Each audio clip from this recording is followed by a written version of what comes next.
Have you ever bought something online in the UK or the US, tried it once, decided it wasn't right, and sent it back without thinking much about it? Maybe it was a pair of trainers from Amazon, a jacket from ASOS, a dress from Zara, or even a gadget you ordered after watching a review on YouTube. You pack it up, print the return label, drop it off, and assume that's the end of the story. Money goes back to your account. Product goes back to the warehouse. Done. At least, that's what it feels like. But behind that simple action, something very different is happening. Something most people never see, and most people definitely never think about. Because in modern e-commerce, a return is not the end of a transaction. In many cases, it's actually the beginning of a second financial cycle that can sometimes make companies more money over time than the original sale itself. That sounds almost backwards at first. How can sending money back to a customer possibly help a business earn more? How can a refund become part of a profit strategy?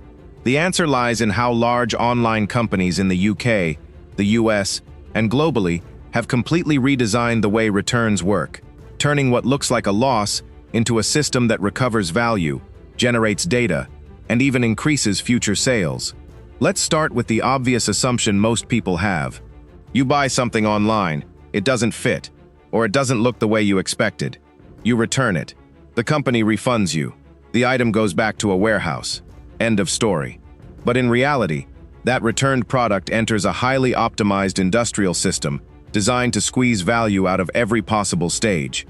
And the first surprising truth is that a huge percentage of returned items are not damaged or even used properly.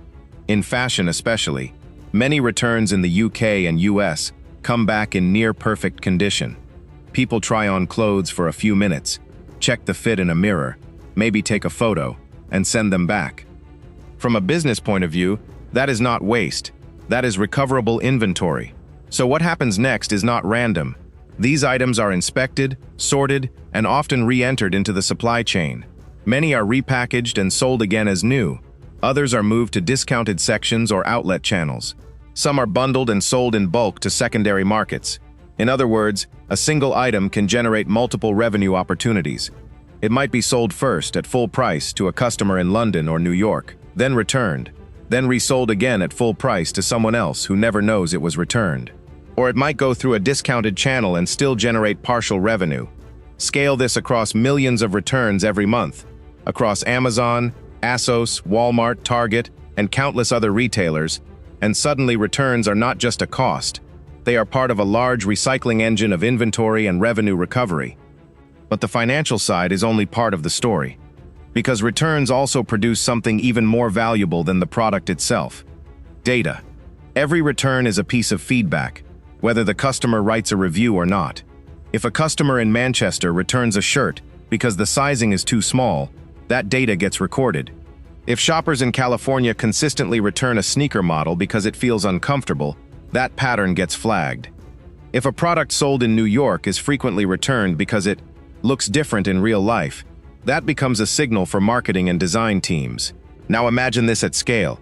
Thousands of returns every day across thousands of products.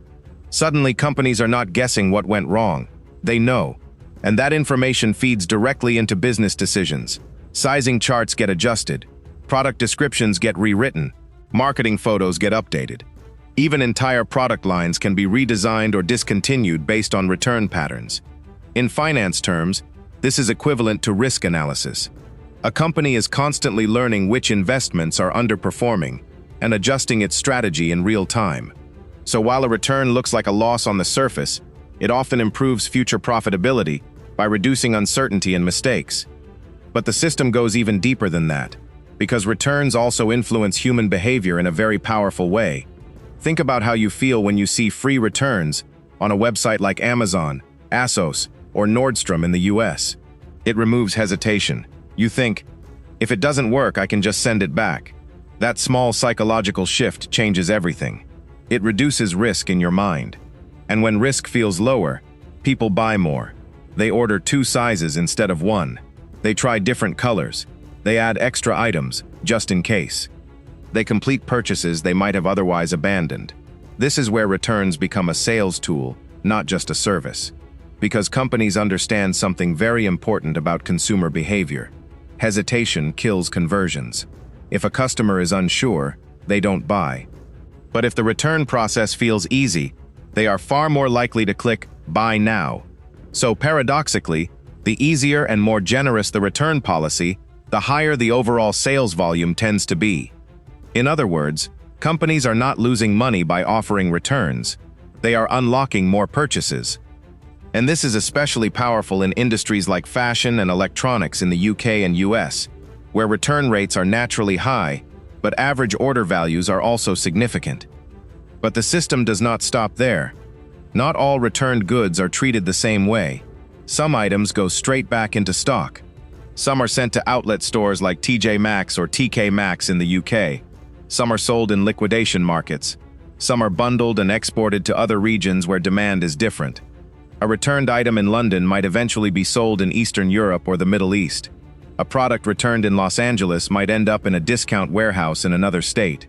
So even when a company does not resell the item at full price directly, it often still recovers part of its value through secondary markets. This means the loss is rarely total.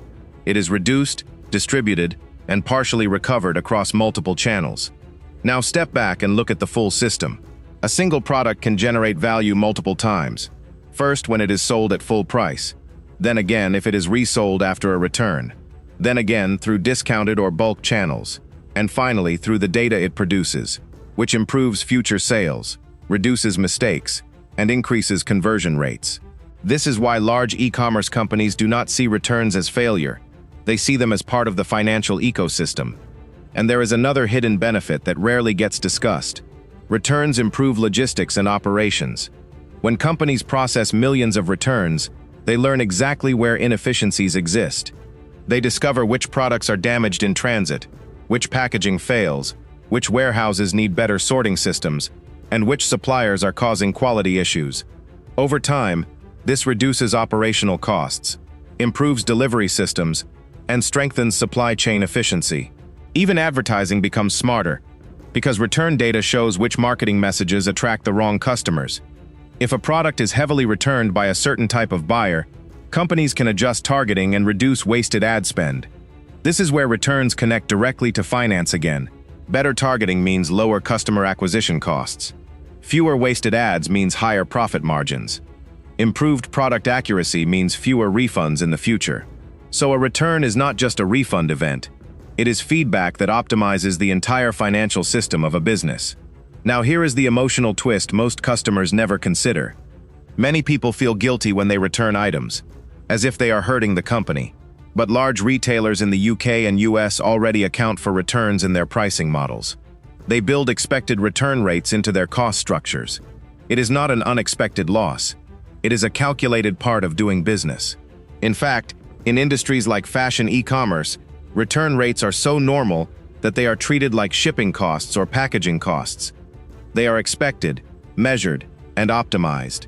So when you zoom out, the picture becomes very different from what most people imagine. A return is not a mistake. It is not waste.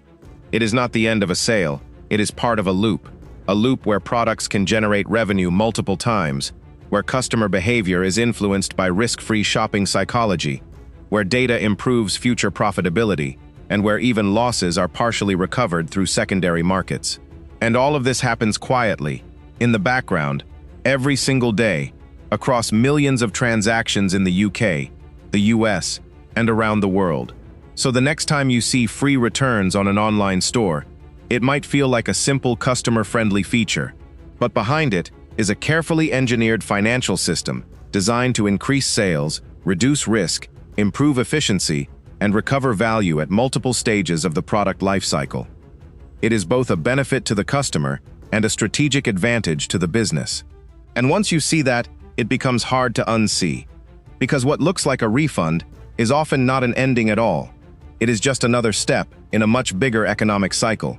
One where even returns can quietly become part of how companies keep growing their profits again and again.